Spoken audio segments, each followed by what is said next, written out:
श्री स्वामी समर्थ माझ्या यूट्यूब चॅनलमध्ये सर्व स्वयंसेवकांचं हार्दिक स्वागत आहे। आजचा व्हिडिओ खूप विशेष आहे। आपण देवाधिदेव महादेव यांचे द्वारपाल नंदी यांना सर्वजण ओळखतोच। तर नंदीच्या कोणत्या कानात इच्छा बोलायची आहे, ती कशी सांगायची आहे व कुठला मंत्र अगोदर आपल्याला म्हणायचा आहे याबद्दलचा आजचा हा व्हिडिओ आहे। व्हिडिओ पूर्ण बघा, म्हणजे तुम्हाला तुमच्या प्रश्नांची उत्तरे मिळतील आणि अधिक माहिती देखील मिळेल। तर नंदी हे भगवान शिवांचे वाहन आहे। ते शिवांचे फार विश्वासू असे सेवक आहेत। ते द्वारपाल म्हटलं तरीही चालेल, कारण नंदी हे भक्तिभाव, निष्ठा आणि धर्मनिष्ठेचे प्रतीक आहेत। आणि जर आपण नंदीचा अर्थ घेतला तर नंदीचा अर्थ आहे आनंद देणारा। नंदी हे निष्कलंक भक्तीचे आणि समर्पणाचे प्रतीक आहे। शिवमंदिरात आपण ज्या वेळेला जातो त्यावेळेला प्रथम नंदीला वंदन करतो आणि मग शिवलिंगाचं दर्शन आपण सर्वजण घेत असतो। तर असं मानलं जातं की शिवांचे ध्यान नंदीच्या कानात सांगितले। ज्या वेळेला भगवान शिव हे ध्यान अवस्थेत असतात त्यावेळेला आपण जर एखादी गोष्ट आपल्याला भगवान शिवांपर्यंत न्यायची असेल तर त्यावेळेला आपल्याला नंदीच्या कानात आपल्याला ती मनोकामना, इच्छा आपल्याला सांगायची असते। मग त्यानंतर ती थेट महादेवापर्यंत पोचत असते, असं मी ऐकून आहे। त्यामुळे बरेच लोक नंदीच्या कानात आपली प्रार्थना बोलत असतात। तर शिवपुराण असेल, स्कंदपुराण असेल, या पुराणांमध्ये नंदीचा महिमा म्हणजे नंदी यांना खूप महत्त्व आहे हे सांगितलं आहे। तर नंदींना महत्त्व का आहे ते सांगते। नंदी हे एक ऋषी होते ज्यांनी तपश्चर्या करून शिवांचं दर्शन घेतलं आणि शिवांनी प्रसन्न होऊन त्यांना वर दिला की तू कायम माझं वाहन असणार आहेस। तर नंदी हे धर्माचं, नैतिकतेचं, मूल्यांचं रक्षण करणारे आहेत। नंदीची प्रतिमा प्रत्येक शिवमंदिरामध्ये असते आणि भगवान शंकरांचा सच्चा भक्त जर म्हणत असाल तर कोण आहे, तर नंदी आहे। नंदीची मूर्ती शिवमंदिरात नेहमी शिवलिंगाच्या समोरच असते। नंदीचे मुख नेहमी शिवलिंगाकडे असते। याचा अर्थ शिव जेव्हा ध्यानस्थ अवस्थेत असतात त्यावेळेला नंदी त्यांच्यावर त्यांचं काय म्हणतात त्याला, राखण करण्याचं काम करतो। तर राखण करण्याचं काम का करतो, कारण शिव हे ध्यानस्थ अवस्थेत असतात। त्यांची ध्यानधारणा, ध्यान साधना ही खंडित होऊ नये यासाठी नंदी तिथे कायम असतात। भगवान शिवांच्या खास गणापैकी नंदी हे एक गण आहेत आणि जोपर्यंत आपण नंदीचं दर्शन घेत नाही तोपर्यंत आपल्याला शिवांचं दर्शन घेता येत नाही।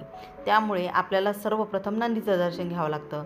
नंदीला वर दिलेला आहे की एखाद्या व्यक्तीने इच्छा जर तुझ्या कानात सांगितली तर त्या व्यक्तीची प्रार्थना भगवान शिवांपर्यंत नक्की पोहोचते। अगदी माता पार्वती देखील ज्या वेळेला भगवान शिवांना काही इच्छा सांगायची असेल, काही गोष्टी सांगायची असेल तर त्यावेळेला देखील नंदीच्या कानात माता पार्वतीला देखील त्या इच्छा बोलाव्या लागत होत्या, कारण शिव दरबाराचे ते द्वारपाल होते। आणि शिवालयात सुरुवातीला दिवा लावून आपल्याला काय करायचं आहे, शिवलिंगावर अभिषेक करायचा आहे, पंचोपचार पूजा करायची, माता पार्वतीची देखील आपल्याला पूजा करायची आहे। नंदी महाराजांना देखील जल अर्पण करायचं आहे। त्याचबरोबर नैवेद्य देखील आपल्याला नंदी महाराजांना जल अर्पण केल्यानंतर नैवेद्य देखील दाखवायचा आहे। त्याचप्रमाणे आपली जर इच्छा बोलायची असेल तर कोणत्या कानात बोलायची ते सांगते। नंदी महाराजांच्या डाव्या कानात आपल्याला इच्छा बोलायची आहे।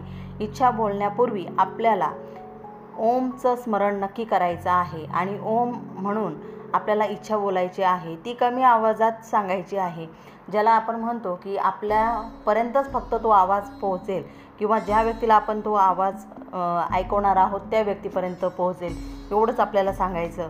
आणि म्हणजे याला काय म्हणता येईल, कुजबुजणं म्हणता येईल की याला आपण आधी ओम म्हणायचं, त्यानंतर दोन्ही तोंडाजवळ आपले हात घ्यायचे आणि ओम बोलायचं आणि त्यानंतर इच्छा बोलायची। असं आपल्याला नंदींच्या डाव्या कानामध्ये आपल्याला ही इच्छा सांगायची आहे। त्या व्यतिरिक्त ओम स्मरण करून तुम्ही नाव सांगायचं, नाव बोलायचं आणि गोत्राचा देखील उल्लेख करायचा। आणि जर तुम्हाला गोत्र माहीत नसेल तर कश्यप गोत्र म्हणायचं आणि इच्छा सांगायची, भगवान शिवशंकरापर्यंत माझी इच्छा ही तुमच्या आशीर्वादाने, माझी इच्छा भगवान शंकराच्या कृपेने माझ्या सर्व मनोकामना पूर्ण व्हाव्यात, अशी प्रार्थना देखील नंदींना आपल्याला करायची आहे की भगवान शिवशंकरापर्यंत तुम्ही माझी ही इच्छा पोहोचू द्या, असं म्हणून आपल्याला सर्वप्रथम ओम बोलायचं, त्यानंतर आपण आपलं नाव, गोत्र, आपली इच्छा आणि त्यानंतर प्रार्थना देखील करायची आहे नंदी महाराजांना.